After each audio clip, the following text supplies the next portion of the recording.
In John's Gospel, the signs teach us about Jesus' identity and mission. They teach us about his identity, that he is not merely a good man or a prophet, but he is the man from outside. That from the eternal presence of God, the creative expression of God is born into this world, is made flesh. And he comes into a rebellious world, but nonetheless a world from which he gathers his own people, his sheep. And his people have been under a sentence of death since Genesis chapter 3.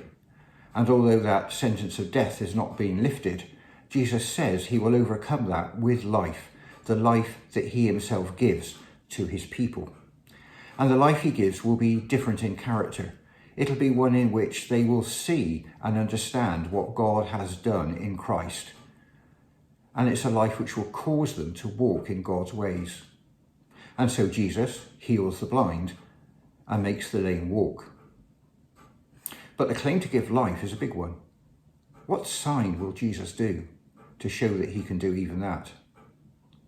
And so we come to this sign in chapter 11. And it contains Jesus' well-known words, "I am the resurrection and the life." And it begins like this. Now a certain man was ill, Lazarus of Bethany, the village of Mary and her sister Martha. It was Mary who anointed the Lord with anointment and wiped his feet with her hair, whose brother Lazarus was ill. So the sisters sent to him, saying, "Lord, he whom you love is ill." But when Jesus heard it, he said, "This illness does not lead to death. It is for the glory of God, so that the Son of God may be glorified through it." Now, John is being specific here about place and people. There was more than one Bethany, so he says this is the Bethany in which Mary and her sister lived. Mary, too, is a very common name, so he has to qualify that. This is the Mary who wiped Jesus' feet with her hair. And that incident is described in the next chapter. Now, some of John's readers may already know about this from other accounts, but those that don't will be drawn on by John's account of this strange incident. But having fixed where we are now in place, we hear that Lazarus is so seriously ill that the sisters send messengers to Jesus to ask for his help. And it goes with an emotional appeal. It's not the Lazarus we love, it's the Lazarus you love. For Lazarus was Jesus' special friend.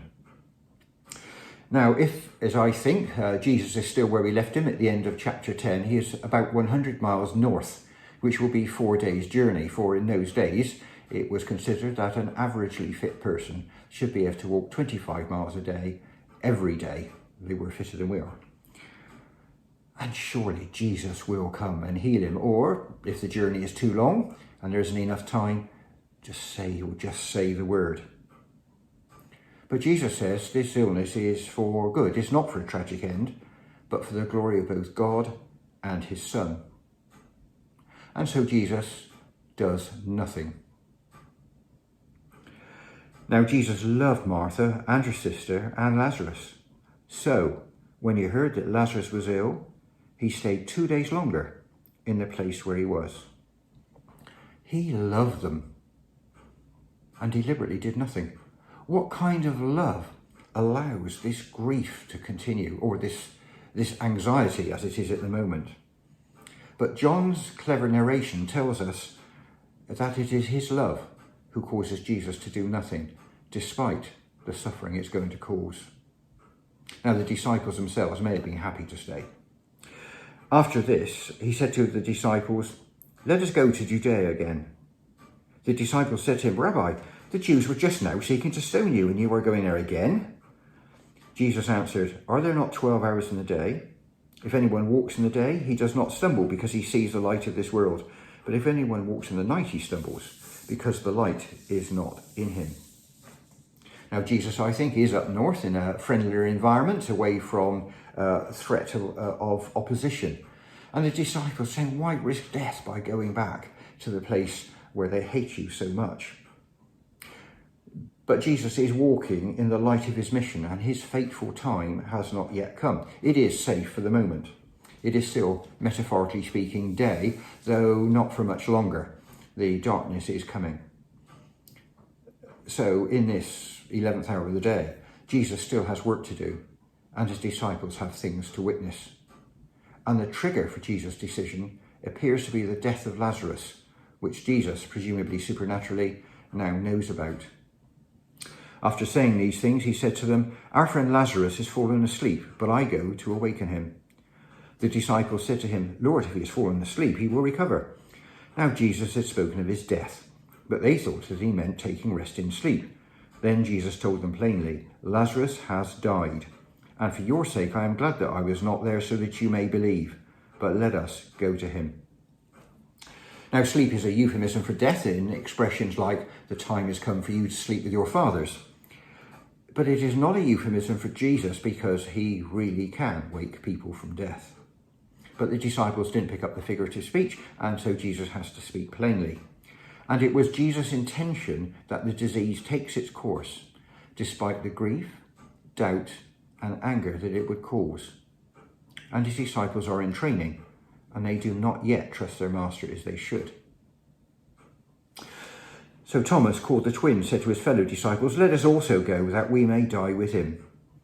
Now when Jesus came, he found that Lazarus had already been in the tomb 4 days. Bethany was near Jerusalem, about 2 miles off, and many of the Jews had come to Martha and Mary to console them concerning their brother. In the disciples' fear, Thomas shows bravery by encouraging the others to accompany Jesus to what they expected to be his death, and theirs by association, all for one. If he's going to his death, let us all die together. A strange mixture of hopelessness and solidarity. And perhaps John too is playing with us, for Jesus' sheep will live because the shepherd dies on their behalf. That is, by association, we die in him. We share in his death. Now, that's not what Thomas meant, but perhaps John is teasing his readers a little. And also, once saved, disciples are called to die daily with Jesus, to die to self and to live for him. And later, literally, many of these disciples would indeed die a martyr's death also. But they arrive apparently too late. Lazarus is well dead. He has been in the tomb 4 days. And we are only 2 miles from Jerusalem, and this family are so well known and held in such high regard that many of the Jews have come out from there to spend time with the sisters in mourning. So when Martha heard that Jesus was coming, she went and met him, but Mary remained seated in the house. Martha said to Jesus, "Lord, if you had been here, my brother would not have died. But even now I know that whatever you ask from God, God will give you." Someone has run on ahead to the village to say that Jesus is approaching, but just 4 days too late. Mary waits, but Martha rushes to meet him. Is it a rebuke? Written words don't convey intonation, but perhaps not it's a rebuke, because her words really convey trust. Had you been here, he would not have died. And even though you didn't answer our prayer, I still believe that God favours you and gives what you ask. Does she believe that Jesus can now raise her brother? From what follows, I think not. But again, I think John is setting us up for what comes next. And here is Jesus' response to Martha. Jesus said to her, "Your brother will rise again." Martha said to him, "I know that he will rise again in the resurrection on the last day." Jesus said to her, "I am the resurrection and the life. Whoever believes in me, though he die, yet shall he live. And everyone who lives and believes in me shall never die. Do you believe this?" Your brother will rise again. Now she knows this. Like the Pharisees, she knows that God will raise everyone from the dead, both the good and the bad, to receive the judgment due, either accepted and welcomed, or forever rejected and forever under judgment. She doesn't think death is the end. It might be the end of a probationary period, but it is not the end. Now, in that sense, Jesus hasn't told her anything new. Martha is thinking of the final resurrection, not of any intermediate miracle. And I think Jesus is talking about that last day as well. But the first thing he wants Martha to know is that final resurrection will be effected by him. "I am the resurrection," he says. It's a strange phrase. But then the beginning of John's Gospel is also strange. Jesus is described as the Word through whom all things were made, and in whom was life. Here's the beginning, just about John chapter 1, verses 3 to 4. All things were made through him, and without him, the Word, Jesus, was not anything made that was made. In him was life, and the life was the light of men. And now Jesus says that he is the one who raises from the dead. And for those that have put their trust in him, he is also their life. His life flows into them. That is their light, and that light will not be put out. Though he die, yet shall he live. Though the body is under sentence of death, the person will live and never die. They need have no fear of judgment or any kind of rejection. The life of the Son will be in them, not on the basis of their good works, though they will have those good works, or else we'll be asking what is the evidence of this life in them. But it won't be on the basis of those works, but on the basis of their relationship to the one who gives life to his sheep. He is their reason for acceptance. Martha, do you believe this about me? And she does. She said to him, yes, Lord, I believe that you are the Christ, the Son of God, who is coming into the world. She associates that resurrection with the Christ, the Son of God. And that is what John wants us to believe, as she does. And I suspect that Martha is confident that her brother will be raised by Jesus in the resurrection on the last day, and will be in his presence and under his favour forever. Lazarus is lost to her, but he is not lost. And now it seems that Jesus wants Mary there as well. When she had said this, she went and called her sister Mary, saying in private, the teacher is here and is calling for you. And when she heard it, she rose quickly and went to him. Now Jesus had not yet come into the village, but was still in the place where Martha had met him. The house would have been full of mourners. It was standard practice then, and as this was a fairly rich and influential family, the house was doubtless packed with them. So Martha has a personal word with Mary to bring her out to see Jesus. However, it doesn't work out quite that way. When the Jews who were with her in the house consoling her saw Mary rise quickly and go out, they followed her, supposing that she was going to the tomb to weep there. Now when Mary came to where Jesus was and saw him, she fell at his feet, saying to him, Lord, if you had been here, my brother would not have died. And there is now a crowd, and like Martha, Mary still loves and trusts Jesus, even though he has not answered their prayer, their request. Now I call it a prayer. I'm not saying they prayed to God for this, but they asked, they sent to Jesus. And that is what pray means. It's an old verb meaning to ask. And in the Bible, that's what prayer means. In modern spirituality, it's said to be listening to God. It's never used that way in Scripture. So, now that they are all assembled, they go to the tomb.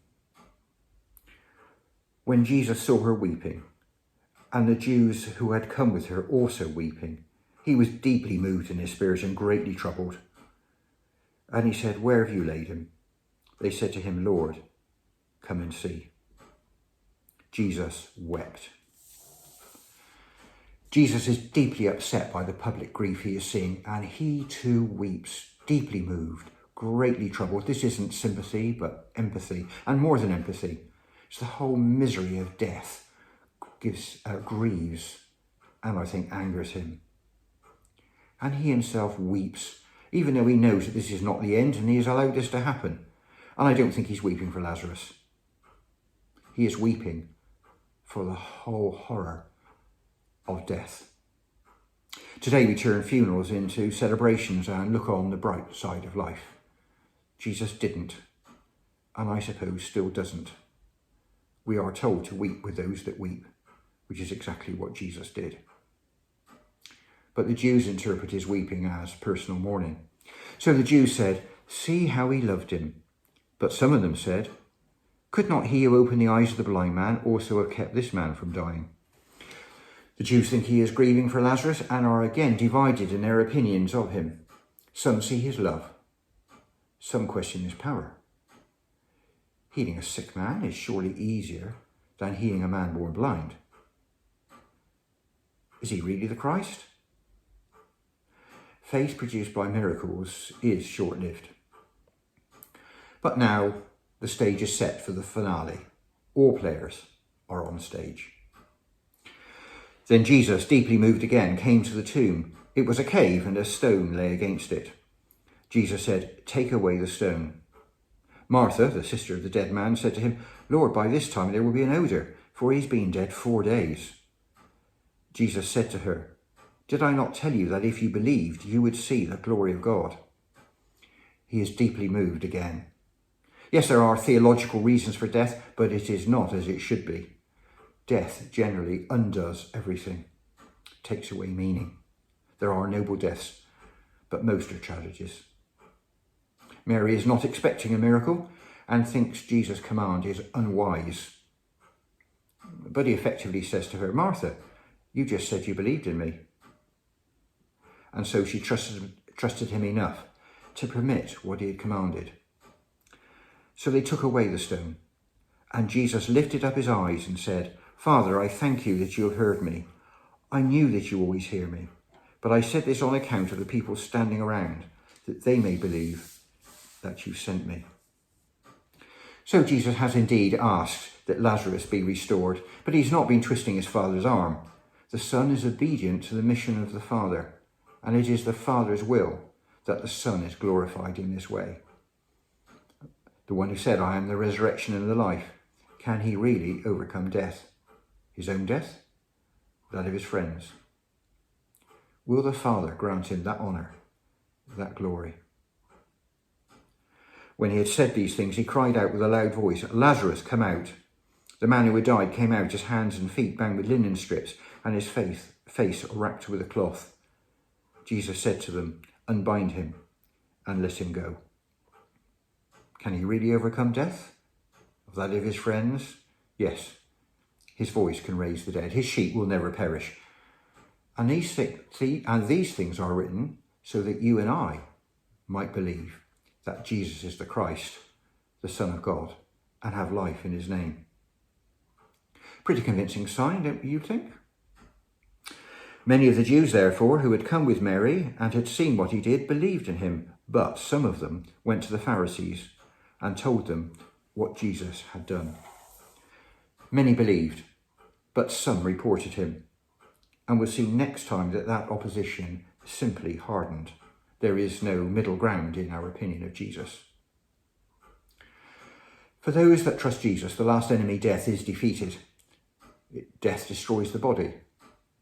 But the one who has life in himself can raise it up again. Now, Lazarus has not yet been raised in that sense to that new life in a body fit for a new heaven and a new earth. He died again sometime. But the witnesses of this enlivening of a corpse had reason now to trust that the Christ could do as he said at the last judgment. Many of his enemies trusted in their own righteousness before God, but Jesus' friends trust in him alone. The disciples would also face a true resurrection and witness it. Some would see that first resurrection and understand how God in Christ was both merciful and just. And we'll carry on with this passage next time.